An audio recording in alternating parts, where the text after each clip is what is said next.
hogaamiyaha jabhadda cadaaladda iyo sinaanta Somaliland General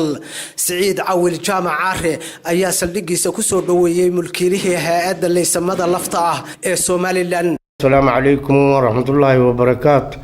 maanta taariikhdu tahay 9 bisha 3 2019 waxaan halkan ku soo dhaweynaynaa Sakariya Nuur Cabdullaahi oo ah mulkiilihii hay'adda leysamada lafta ah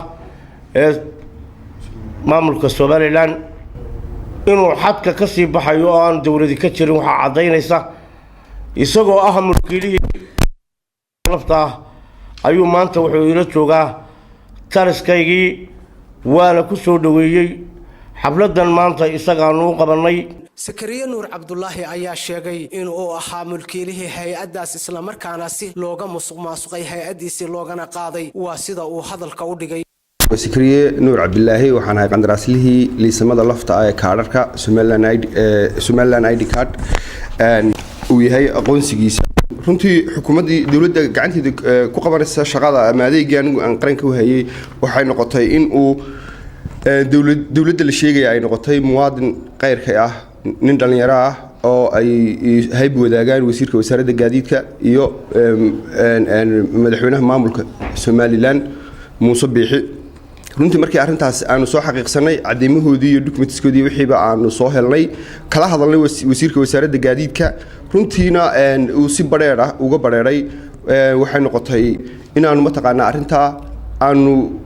warbaahinta Somaliland gudaheeda aan ka sheego horaan uga shaaciyaan u sheegay tabasho iyo cabasho uu gudbiyay madaxweynaha maamulka uu ka garaabi waayay ka bacdina ballanqaadka aan warbaahinta hore uga sheegay inaan mataqaanaa tabashada iyo cabashada beeshayda ama degaankayga iyo jabhadda caare tabashada faraha badan iyo cadaalad darrada ay dalka uga talaabeen in ka garaabi doono runtii waan ka garaabaya waana ka tigi waana ka baxay maanta generaalku waa kan uu soo dhaweeyay garabkiisan taaganahay garabkaygu taagan yahay waxaan warbaahinta aan halkan ka sheegayaa inaanay wadankaas ay tahay reer maamulaya maamulkaas dhan inuu yahay reer maamulaya taasna anagu yeeli mayno aqbalina mayno waanu ka dhidhiidheynaa waanu ka talownay waanu ka tagnay haddii ay ka tigi weydo beesha anigu aan ka soo jeedo deegaanka ka soo jeedo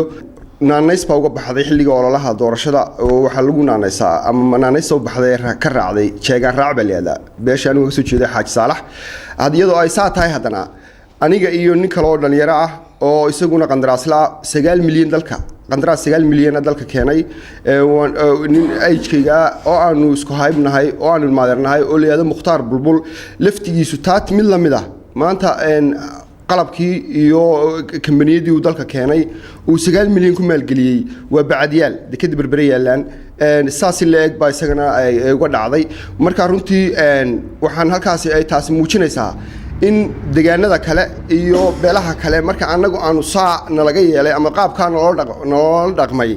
in ay mataqaana iyaduna ay ka sii darantaan waxba u oolin marka runtii waxaan halkan ma shaqada ka bilaabayaa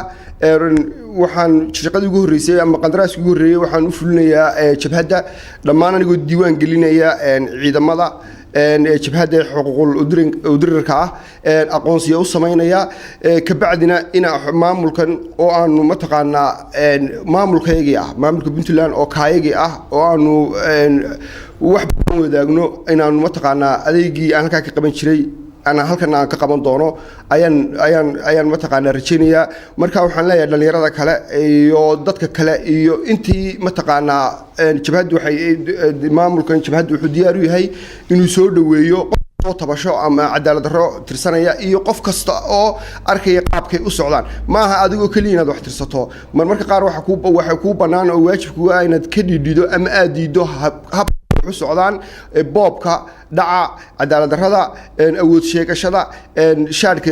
maamulka ama dawladda la soo xidho waxaan ahay ninkii xilliga ololaha ku dhaartay ama dhaarta ku maray dadka qaar ayaa banaayeen in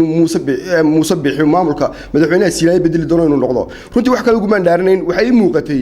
boobka iyo ku shubashada iyo dhaca inuu sameyn doono talaabooyinka noocaas ay qorshe aragtideeda gaarka ah iyo aqoontooda ay tusisay maantana waxaan ku dhaaranayaa oo aan hubaa saawidkayga u hubaa golaha wasiirada iyo xukuumadda iyo adigu aad hormoodka u tahay inuu dalku gacantaada ku burburayo. Maxaydiin Hiirad Kaatun, Telefishinka Somali News, magaalada Qardho.